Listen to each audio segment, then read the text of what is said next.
Hi guys, welcome back to Lunatic Astrology. I'm your astrologer, Lori Lothian.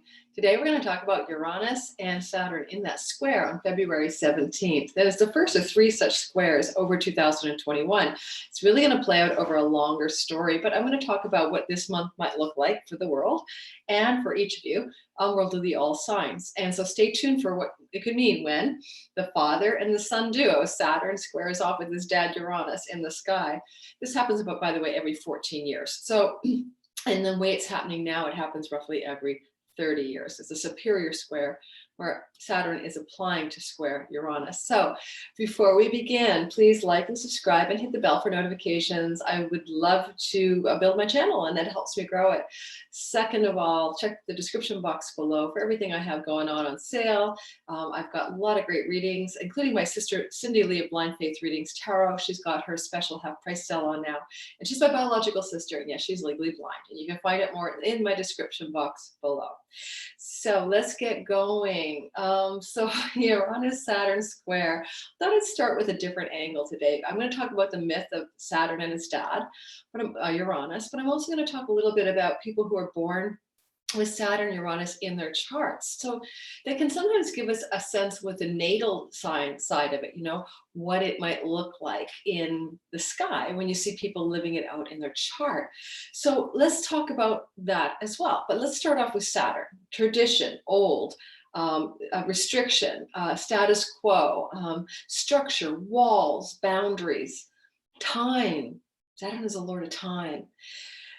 Let's talk about Uranus, the new, the innovative, the original, freedom, invention, breakout, breakthrough, breakaway, disrupt, unexpected.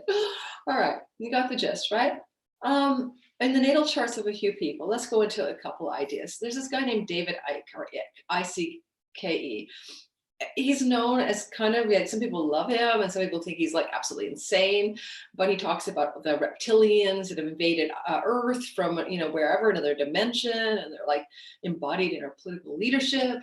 And, I think he talks about a lot of stuff like ancient forbidden archaeologies, as well as probably in his wheelhouse. Now, this is so Uranus, right? Like I'm going to go way outside the bounds of the established order of what people think is real and true, up against the limits of what the system says is right, true, and real. Saturn is surreal, and all of a sudden you get this unreal, super wild stuff. And Uranus in the sky, like in ancient mythology, he was a sky god, right? So you'll often find Uranian themes involving UFOs, aliens. Like remember that show, The X-Files or Fringe? Those are Uranian shows. Okay, so yeah, there's a guy who has Saturn square Uranus in his natal chart. He's living it out, man. He's breaking away from the norm.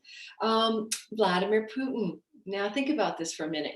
He represents Saturn putting into place ruthless authoritarian systems of control. And yet Saturn, the rebel and the freedom lovers within his natal chart, opposing that. And it's kind of almost like it pushes against, like he lives out more Saturn in terms of being the boss, and the kind of, what do you want to call it, autocrat or whatever. And yet there is that Uranian push against that Saturn in his natal chart. And I just find it interesting because it might outpicture as people who rebel against him eventually. But in his own life, I'm wondering where Uranus does show up. Like he might seem like he's in control. But I haven't looked at the houses where this falls, but there's a square to Uranus in there as well. Who else? Harvey Weinstein. Now that's notorious, right? Harvey Weinstein was a kind of a predacious sexual guy in Hollywood, predating on women. And, I wouldn't say necessarily that's the reason that he's that way is Uranus square Saturn. But one thing about Uranus in a chart, it will break up like things that are Saturnian. So I think of Saturn sometimes because it builds walls and boundaries and is responsible for walls, like build the wall. And that if you have a wall of silence about a character in Hollywood who is, routinely using sexual impropriety and control over females in the industry, the wall of silence, Saturn disrupts that, right? It's like let Saturn crack that baby open and flood the floodgates open against that and start a whole new movement called Me Too. What is Uranian? A movement. Me too. We may not have seen the fullness of what's going to happen with Vladimir Putin, because with that Uranus square, like with the Harvey Weinstein story, no matter how many ways that there's control in place with his regime and what he thinks is his ultimate power, that Uranus bodes for a breaking down of that eventually. Okay, so let's talk now about our world and what we might experience as this transit happens before we go to the all signs and how it might affect you based on your ascendant, rising, or ascendant, sun or moon, rising, sun or moon sign. Always check your rising sign first. I'm feeling like this has a lot to do in some ways with this disorder in the society we're living in worldwide, actually, the global culture that needs to find a new path, because Uranus is originality. And so, and it's invention and freedom. And yes, it's in Taurus, a fixed sign, but this happened during the Great Depression. Uranus was there. And then what came out of it was a whole new way for the public to thrive. That was the whole beginning of social services, welfare, not welfare really, but ways for the government to support the everyday person. So that was a new development that came from the Great Depression. So I'm wondering what new revolutionary freedom energy things are going to come out of this time over the next year, as Saturn in Aquarius is squaring Uranus and Taurus. Now, in Greek mythology, Uranus was the father of Saturn, so they don't get along. And in fact, Uranus deposed his father from power by castrating him with the cahoots and cooperation of Gaia, the wife of Uranus and the mother of Saturn, also known as Kronos, by the way. He was a lord of time. So there's something about that whole story that, there's no way that when Saturn squares, like it's a harsh conflict Mars related kind of energy, that Saturn is going to want to talk it out. Saturn totally did a bad thing, castrated his father, threw his testicles into the ocean. And you probably might remember this, but the foamy foam from the testicles created Venus, right? The goddess of love, art, and beauty. Something good came out of it. And what you may not also know is that Kronos and his wife, Rhea, which was also his sister, also known as Ops, they ruled for 1,000 years in the golden age when there was no problems. Everything was like super sweet. There was no crime, there was no illness, everybody was getting along. So sometimes we give Saturn such a really bad name in astrology too, like, oh, he's a malefic, but he did bring peace, he did bring a golden age, his actions created the birth of Venus. So, you can't always look at him as a negative character, but like he's squaring his dad Uranus in the sky, which he does every 14 years, but from coming at his dad, a superior square. So it's a pretty intense, this kind of superior square happens roughly every 30 years. So I'm going to say that it feels to me like the need for authority, control, power, the boss, the status quo, the tradition, the old guard, restrictions and constraint, all these Saturn words, to clamp down on that his dad Uranus in Taurus, where there's upheaval and there's protesting and there's rioting and there's revolution and the rebellion and the freedom needed to happen.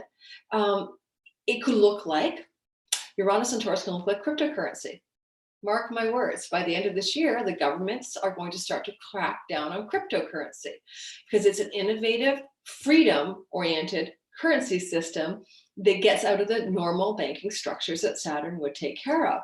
So you'll see that in the next year, Bitcoin et al., yes, they're going to have a pullback because the government's going to try to put control and restriction on the use of crypto.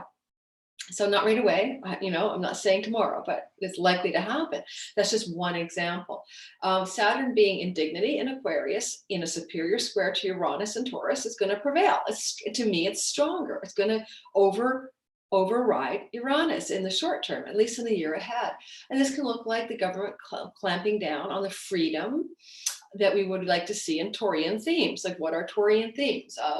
The land, money, currency.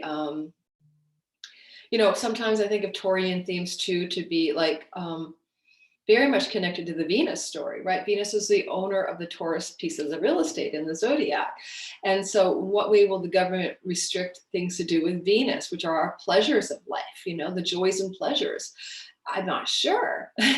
There's already happening. You can't hang out with anybody but your immediate family right now. Most of Canada can't go to a party. Venus loves a good party. Can't have big revelries, bashes, nightclubs and bars are shut down. Government's controlling Venusian pleasures, especially Taurus, essential pleasures. It's like things you want to eat and ingest and imbibe, and that kind of stuff. And the physical pleasures of life.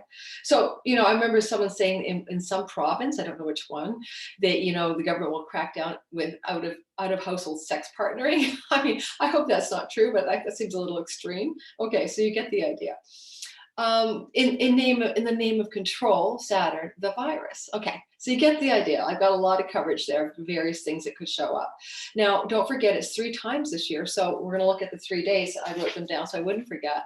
Yeah, February 17th, which is why this video exists, June the 14th, and December 24th. These 3 will happen 3 times in the sky during the year. And so you're going to pay attention to where it might happen in your chart, because it's not a one-stop shop. It's a 3-part story. So it's around 7 degrees that it's happening this time. So let's pull up the chart, take a look at it, and then let's go into the discussion of the all signs. Hang in there. Oh, I want to share the darn thing, but don't tell me I shut down the software. No, I did. There it is. So give me a sec while I just pull it up.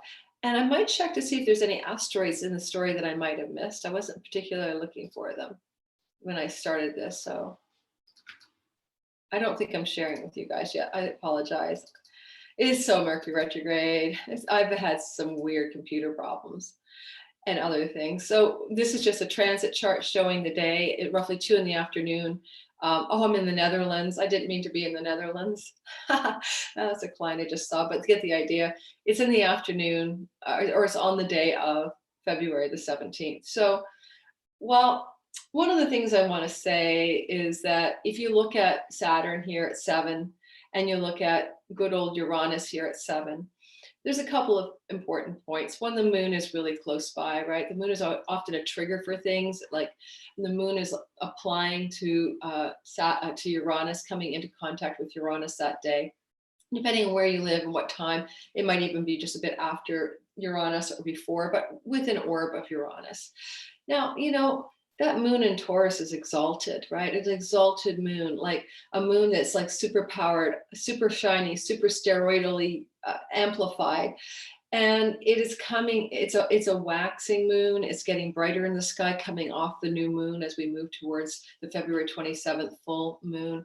And, that waxing, getting stronger, getting better, now exalted near Uranus. Now, number one, the moon is females, right?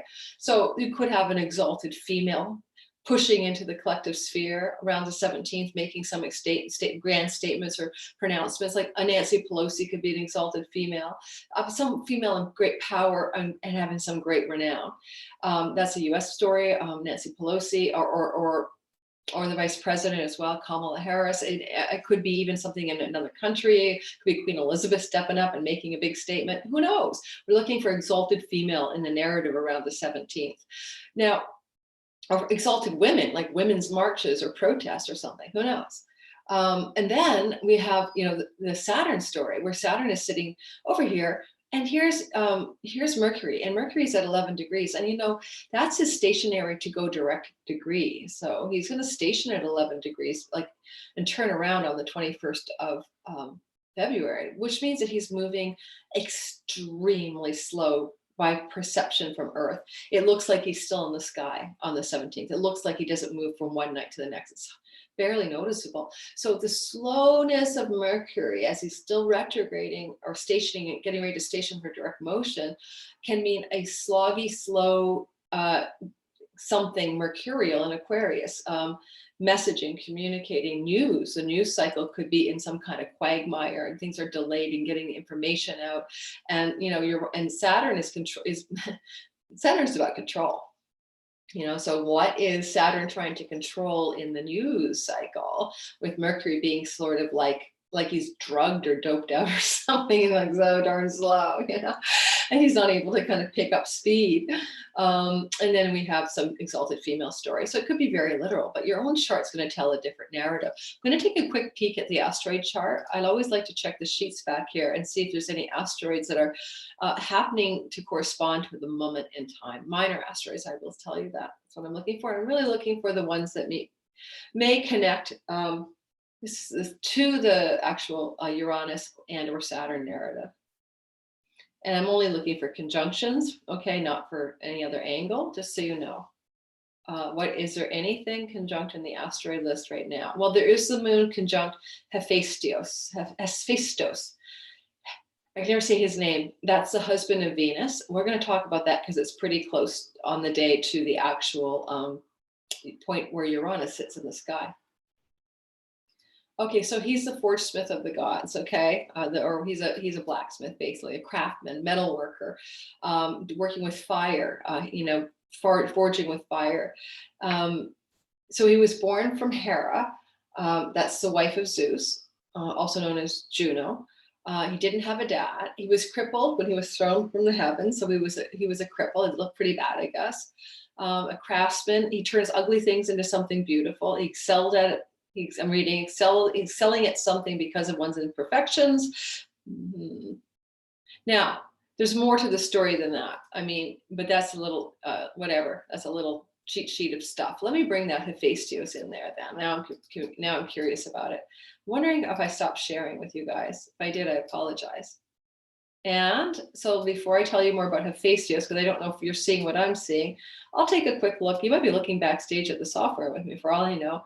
We're going to talk about how the forge smith of the gods, the creator of Zeus' thunderbolts, the one who made the magic corset for Venus, and also the husband of Venus, Hephaestus, might play into this time of the square at 7 degrees of Taurus, where he's sitting pretty close because he's sitting where the moon is at 4 degrees on the day 4, 5, 6 of the day of the actual square.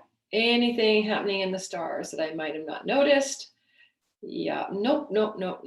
Nothing is aligned with a particular star that I can see here. So we're going to let go of the star story. All right, perfect. So Hephaestus, also known as sometimes Volcanus, is sitting really close to between the moon and Uranus on the day of the asteroid, on the day of this square. Now, if I take the fiery and volcanic side of it, an unexpected eruption involving moon, maybe literally female or women stuff, coming into the collective sphere all of a sudden, kind of shocking or surprising, maybe, like everybody all at once. Like, what was that? It's not quite a half moon, but it's getting there. But it is waxing, so it's building up to something. And I also think that, there is a part of this myth of this deformed, ugly husband of Venus that bears some reminding that Venus was born because of Uranus being castrated by his son Saturn. So imagine that Uranus, who's the one who birthed Venus, it's Venus's husband that's sitting really close to him in the sky at the time of this. I just signed the Venus story, and it's signed in Venus's sign is somehow important to the narrative here. I always joke that Venus in Aquarius is the old Coca-Cola song. I like to sing the world a song in perfect harmony. Something about apple trees and honeybees and snow white turtle doves.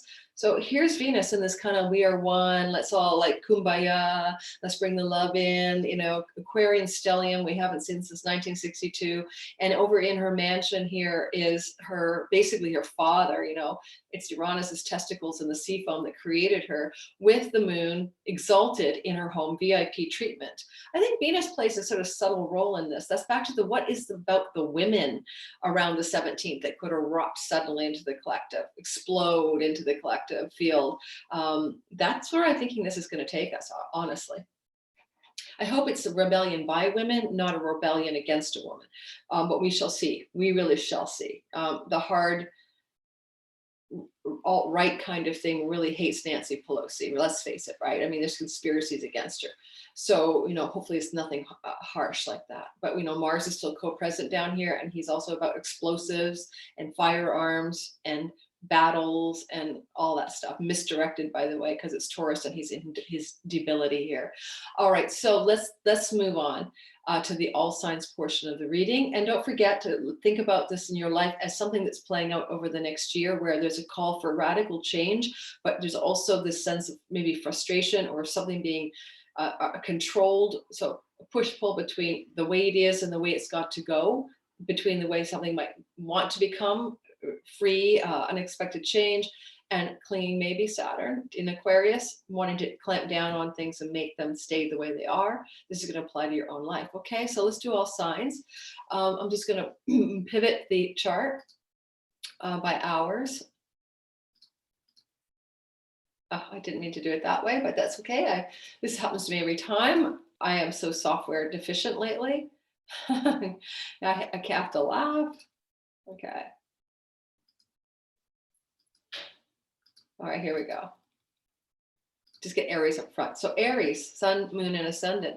You're going to experience this energy of conflict between the status quo and a need for change and disruption in your life this year, and maybe peaking as an event on February 17th, in a conflict between Saturn clamping down from your 11th house of your hopes, dreams, and wishes, and your financial gains, and your belonging, and the places where you create community or belong to community larger than you based on shared ideals, shared dreams, and hopes. This kind of vibe of Saturn up here in his dignity can actually be really good for a lot of you Aries, giving you duration, solidity, and commitment to community over the next 2 years. And I'm in Clubhouse right now. I really like Clubhouse. I'm an Aries sun, moon. And it is really like a Clubhouse is an 11th house Aquarian, literally community. It's an app. So it'll be the next Facebook. So it's audio only, FYI, like airwaves. Isn't that kind of cool? So I always look at the Aquarian and think of airwaves. Okay, so Saturn sitting here is getting into a battle with his dad for you Aries in the second house of money, and how you make money, your revenue, your self-possession, your self-worth. You know, with the Forge Smith here, Volcanus Hephaestus there. I'm wondering if you'll forge a new way. You'll create a meld and mold a new way to create income in your life because of this year ahead. And you'll do it with innovation and freedom. But also Uranus can just simply mean the internet. So new income sources on the internet, new ways being forged. But Saturn might like the old, right? So, and Uranus wants the new. So there could be this push-pull about the new ways to create income and revenue. And this is the house of voice. And sometimes I think it's a house of vocation, because voice and vocation are the same word. So in what way is your voice and vocation going to find you Uranian outlets outside the box of something you've done before? Time to break free, break out, and make money in a new way, and increase your self-worth and self-value by doing that. Taurus, sun, moon, and ascendant. Where is this gritty tension between father and son in your chart? Well, let's take a look. There is son Saturn up here squaring his dad in your first house. So the first house for some of you Taurus, sun, moon, and ascendants is definitely saying time to change the way you look, try to change your things about your body, your well-being, and your physical form, your health, maybe radically freedom-loving change to do with your identity, like who you really think you are. I mean, Uranus on the ascendant or in the first house of Taurus risings right now really is calling you to radically reform your sense of self. And it's bringing like a rebellion and a freedom and a desire for change to some constriction in identity, where you may have gotten stuck in sort of a old path or who you think you are, and now you want to break out and break free. So I'm not kidding. Like, I'm expecting a lot of my Taurus people to suddenly get tattoos or purple their hair like me, or you know, whatever. Just, or you know, if you've been closeted in your sexual preferences, to come out of the closet. Like, I'm really here. This is who I am. All right. And Hephaestus, the Volcanus dude, is forging away on that identity like a blacksmith, making something beautiful. And don't forget, he was deformed. So maybe it's about creating a sense of being, you know, beautiful, or forming a new identity based on a desire to feel worthy and beautiful no matter what your imperfections are. So this is definitely good, though, for freedom-seeking new ways to increase your physical health as well with Uranus. That'd be Reiki, by the way. Anything with energy transmission is very Uranian. that kind of stuff. And up in the 10th house, this is the career, you know. So some of your Tauruses are going to have 2.5 years of Uranus up here, Saturn up here. I'm really making your career a super, well, work. You're going to work hard, but you could rise to great power. You could get more serious about your career, your path in life, but also, you know, it could be a lot of hard work up there. I don't think that Saturn up there is going to say change your career. He's going to say deepen it, usually, strengthen it, create a more solid foundation for it. But do you fit your career? Did you step into a career path that doesn't fit you? Because with Uranus squared this year, you might redirect your career ambitions towards Sun, Moon, and Ascendants. Gemini, Sun, Moon, and Ascendant.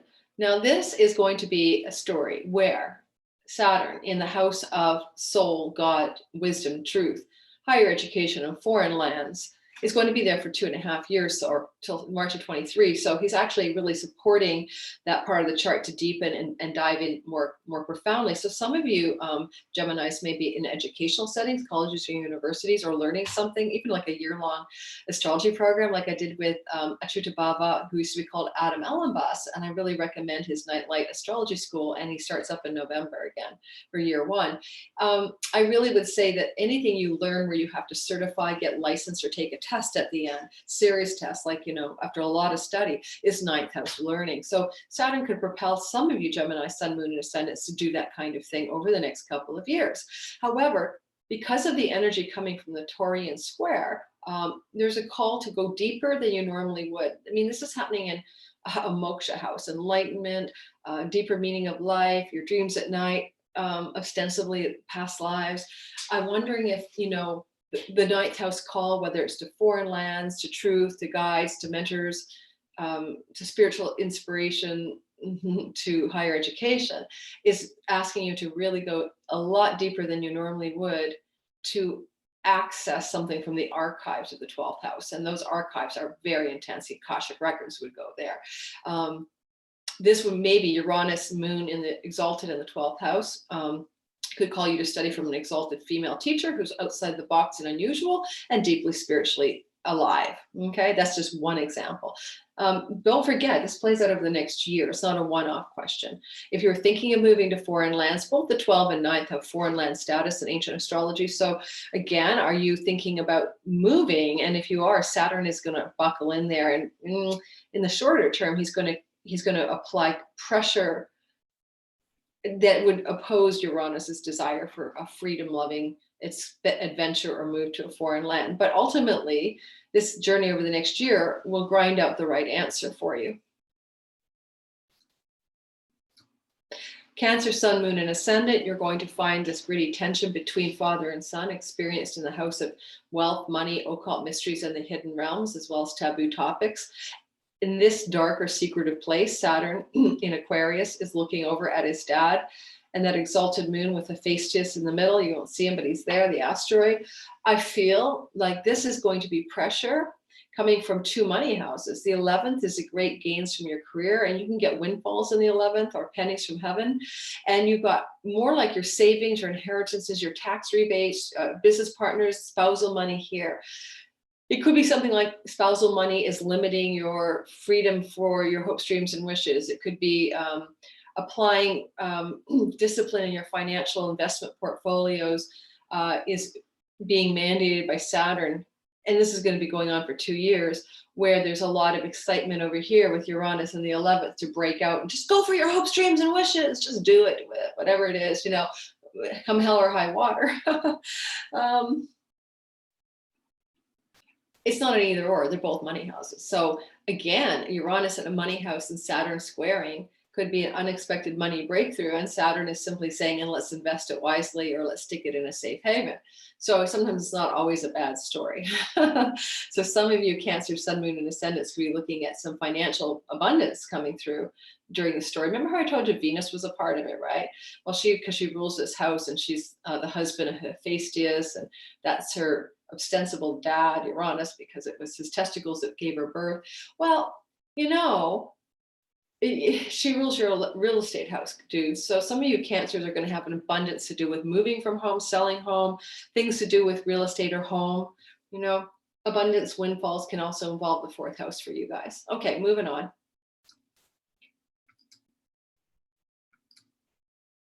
Leo, sun, moon, and ascendant. This is going to be an experience of the sun, Saturn in your house of marriage, business partnerships, and sometimes your clients or audience, depending on what you're up to in the world. And it's going to square your career energies, you know, the thing you want to do, your action in the world by which you are recognized. I always like to think of the 10th house is moniker-ish, you know, like I'm a lawyer, I'm a teacher, I'm a doctor, you know, whereas the sixth house is work too, but it's like, it's the way of the work, you know, I pour, like I put a stethoscope on people, or I'm a surgeon and I get, you know, it's like the details of the methodologies of the work. So this is the kind of moniker for the work. And so the name of the work. So your pressure to change your career is strong this year. I mean, Saturn is squaring the career house. You're being called to look at an option to change it up somehow, to change it up. How are you going to change the way your career plays out in the world? And you don't have to do it this year, but I wouldn't be surprised if by the end of this year, you end up finding a new career. A lot of you guys are not going to, Leos are not going to stick with what you're doing.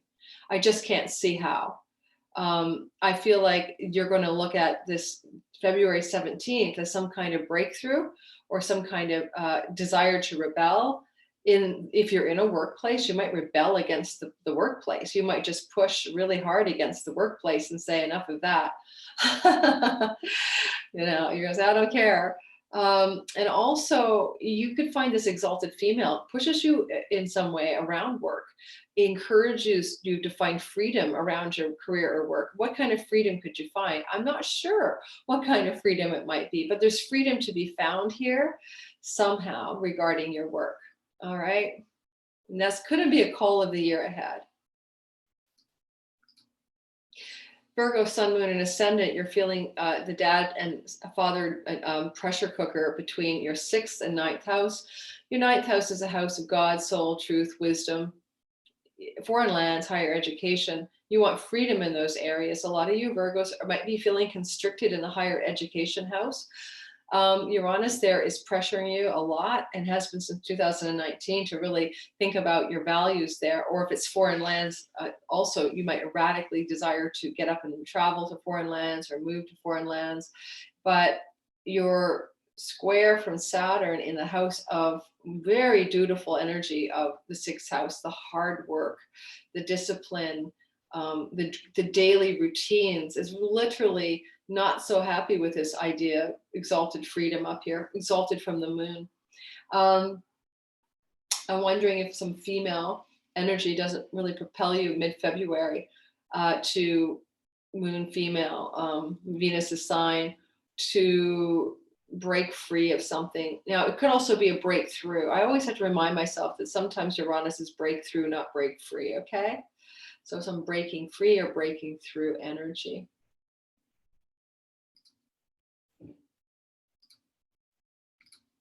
Libra, sun, moon, and ascendant, you're going to experience the pressure between father and son, Saturn and Uranus happening from your 5th house of your children, having children, creativity, the muse, inspiration, play, fun, play, and pleasure, romance, the joy spark.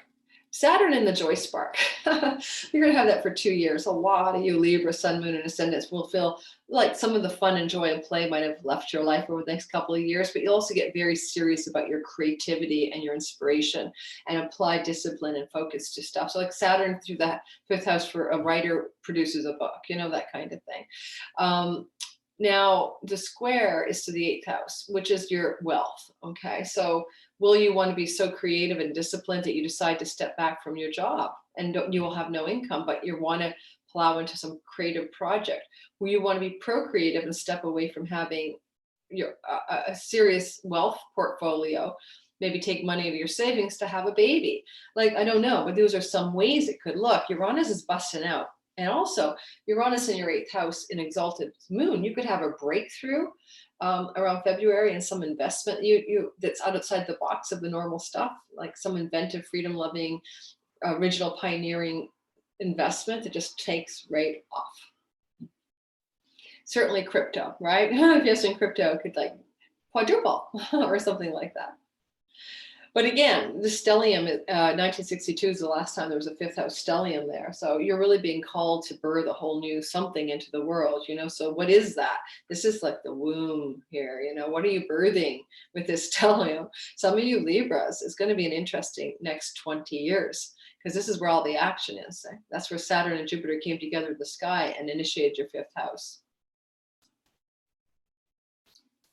That was on December 21st. Scorpio, sun, moon, and ascendant, you're going to experience the father-son dynamic and the gritty tension between them happening between your Saturn in the fourth house of home, real estate, land, the ancestral line, sometimes the house of your mother or father, depending on your tradition. I like to put the fourth as the mother myself. And but it's literally the anchor of the chart. And so this is where all the action is for the next 2 decades for you anyway. Saturn, Jupiter conjunct here on the 21st initiated this part of the chart. Yet in the shorter term this year, there's a lot of tension between the seventh house of marriage, partnership, and business partnership, and the home and the real estate. What could it look like? Your partner wants to move and you don't. You want to move and your partner doesn't. Your partner wants freedom and you know, some kind of like open marriage and you don't. There's a real battle there on the angles. I also wonder too, this is the internet god in the house of the clients, but sometimes the audience. I've seen it over and over again. People born with Uranus in the seventh who are alive today are killing it on the internet. Like a lot of them are social influencers when Uranus is here. So is there a call for you to be more free by doing more outward stuff like, you know, online or internet stuff? And on the 17th with the exalted moon there and the fourth smith of the gods, the wife, the husband of Venus, to do something creative or artistic on the internet. And there's just pressure from your status quo vibe to do it the old traditional way that you've been doing it all along, especially from home. Doom, doom, doom. An exalted female other could help you break through that and break through to the other side. An exalted female could be a woman who's an ally or a champion for something that you're creating in this world or doing in this world. There's a lot of ways it can play out, Scorpio, sun, moon, and ascendants. An exalted female conjunct Uranus in the house of other can also be a business partnership energy. And are you going to have conflict or disagreement as one part of you or something going on is about control and authority versus freedom and invention during the February 17th square? And don't forget, the exalted moon adds to it this time, but there's still always that gritty tension all through 2021 between the house of clients, audience, other, and marriage partnership, and the status quo of the ancestral line, the family of origin beliefs, and your home and where you live. Okay. Sagittarius, sun, moon, and ascendant. This is going to be the energy of the father-son dynamic, opposing, squaring, I should say, each other from your third house of your neighborhood, Saturn, your siblings, short trips and travel, education that's skills-based, and don't forget that's now part of your chart that's really juicy for 20 years, and Saturn for the next 2 years there, 20 years because of Saturn-Jupiter conjunction there in December, but also for 2 years or so, Saturn going through that part of your chart. You're going to have a lot of hard work or focus around things to do with third house features, learning something, a skill, a trade, maybe going to school again, but again, tradesy school, also trips and travel. But Saturn there constrains it. You might want to travel, but there's too much constraint to travel.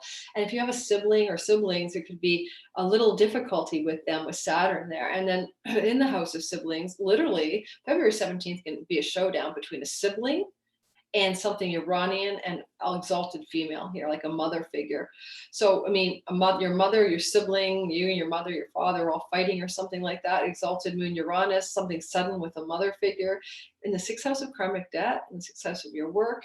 If you have a job, Sagittarius, sun, moon, or ascendant, this could be disruption in the work regarding a powerful female squaring your Saturn squaring that, like something local, disrupting your local vibe.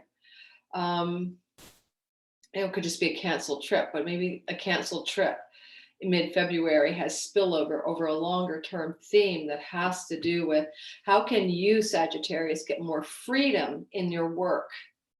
And how can Saturn, even up in a square, be constructive towards creating ways for you to have that freedom? Sometimes the third house is marketing and selling and merchandising, and sometimes it's the online social world as well, like especially platforms for social media. The communities formed by social media, I think, are the 11th, but the platforms are here. Some of you Sagittarius might resort to using online stuff in order to have more freedom at work. Capricorn, sun, moon, and ascendant. What's going on here? This is a year in which the gritty tension between the father and son is happening between your money house, second, self-worth, self-value, structures and ways to be resourceful and get your basic needs met, and your possessions as well. Saturn will be here for 2.5 years. This is like really buckling down and sobering up about money and revenue in your life and resources, and finding maybe more depth of your true voice in this world. And here we go. This is a money house too. The 5th house is speculative money, independent business enterprise money, money luck. It's also generative, like a womb. It's creativity, it's inspiration. You need more play, more fun, more inspiration. Uranus is riling up that 5th house since 2019, trying to get you to get your romantic love, your sexual life, your freedom, your play, your inventive creativity online here. A lot of you Capricorns may have been stuck, and Uranus is trying to unstick it. Now, Capricorns are so serious anyway, and you work so hard. But this is being sober-minded and practical about your revenue. Well, there's also this pressure from Uranus to have more freedom and fun and play and pleasure in your life. And especially this is a house of romantic love and sexuality. So I want you to just consider where in your life there's this. I mean, Saturn's not going to change anything. He's here for 2 years in the money house. And thank God Jupiter's here in 2020 helping out. 21, because you're going to have some better money revenue this year. But Saturn's pretty serious there. He's going to be there till I think March of 2003. If you think you're quitting your day job now, I don't think so. I know some of you Capricorns think that's going to happen, but anyway, hang in there. But this, find the play, find the pleasure. So what happens on February 17th? Maybe a breakthrough to some play and pleasure, and the push for Saturn to say, no, I got to work hard, I got to make money, and the pleasure principle's pulling you from an exalted female. All right, let's see. Just tell me what happens. I would love to know. And Aquarius, sun, moon, and ascendant. This is going to happen in your natal first house, where Saturn will be to 2019. I'm sorry, shush, dog, quiet. Well, 2003. You're getting serious, you're getting sober-minded, it's in dignity, it's in your natal first house. Aquarian, sun, moon, and ascendants are all feeling a big maturing up and a big growing up happening in their chart. But it's also a sense of a calibrated maturity. It's something you have to actually rush to do. This is a long transit, and it's going to take time. At the same time, here's that Uranus pressure in the 4th house. A lot of you Aquariuses want to move, you want to relocate, you want to get out of Dodge, something doesn't feel great about where you live, or you're breaking free of ancestral patterns and family patterns that no longer serve you. Exalted moon, it could be about your mom on February 17th, or a female in your life in your home area where you live, and pressuring you to break free or giving you the opportunity to break free, while Saturn is in a square, definitely giving that gritty energy, a back and forth. Is it practical? Is it realistic? I mean, can I do that? Is it against the grain of who I am? Will it disrupt my well-being? I maybe should stick with the known. And then, of course, Uranus says, freedom, freedom, freedom. I'm in Aquarius rising. I'll let you know what happens on February 17th. Oh, I forgot. There we go. Pisces, sun, moon, and ascendant. This is a square between Saturn and your past life house, your moksha house of liberation, spiritual attainment, guides, mentors, gurus, spiritual wisdom, depth of knowledge, such a mysterious hidden house. The stellium is here. Really, really intense time for your inner life right now. And this is going to be an active zone of your chart for 20 years. So this is you going really deep into your spiritual side of your life over the next 2 decades. Now, Saturn here can be literally a spiritual teacher who's pressuring a resistance energy between his dad, Uranus here, like Saturn and his dad, around trips, travels, and siblings.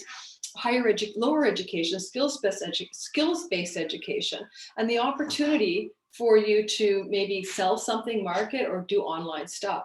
What are you trying to break free here about online revenue, online teaching, online learning, being online, selling, marketing, merchandising? Or also sometimes it literally is like female sibling disrupts your story, February 17th, all right? Or breakthroughs or breakdown, breakthrough. Disruptions can happen, but they're good for you with Uranus.